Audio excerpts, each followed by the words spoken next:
Perkenalkan, nama saya Zara Pratiwi dari kelas 12 Multimedia. Di sini saya akan sedikit menjelaskan materi tentang menikmati novel bahasa Indonesia kelas 12.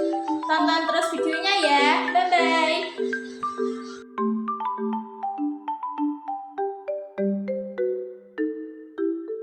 Pengertian novel. Novel merupakan suatu bentuk karya sastra yang berbentuk prosa yang memiliki unsur intrinsik dan ekstrinsik. Kata novel berasal dari bahasa Italia yaitu novella, yang berarti sebuah kisah atau cerita. Sebuah novel biasanya menceritakan atau menggambarkan tentang kehidupan manusia yang berinteraksi dengan lingkungan dan juga sesamanya. Ciri-ciri novel. 1. Novel memiliki jumlah kata lebih dari 35.000 kata. Terdiri setidaknya 100 halaman. 2. Tema dan alur cerita bersifat kompleks. 3. Berbentuk narasi. 4. Alur berkembang. 5. Mempunyai banyak tokoh. 6. Mempunyai banyak latar. 7. Ada perubahan nasib tokoh. Struktur novel. Abstrak merupakan ringkasan isi cerita pada bagian awal cerita dalam novel. Orientasi merupakan penjelasan mengenal latar waktu dan suasana.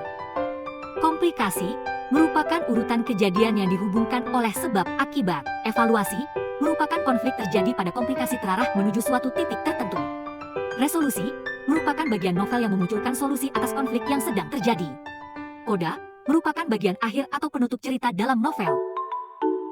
Jenis novel. 1. Jenis novel berdasarkan nyata atau tidaknya kejadian. Fiksi merupakan novel yang tidak nyata atau tidak terjadi dalam kehidupan nyata.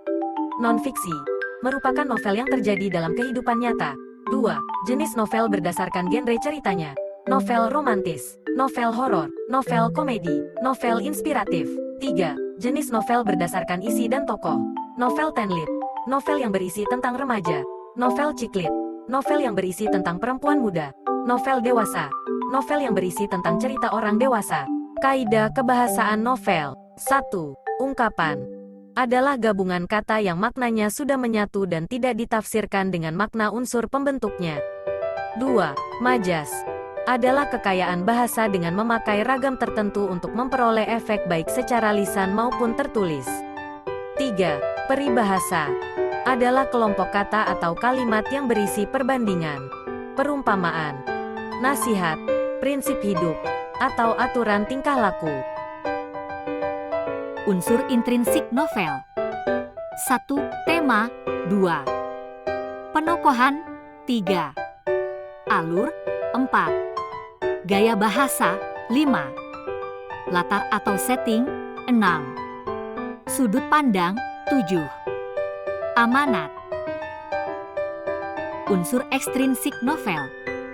1. Sejarah atau biografi pengarang mempengaruhi jalan cerita yang terdapat dalam novel.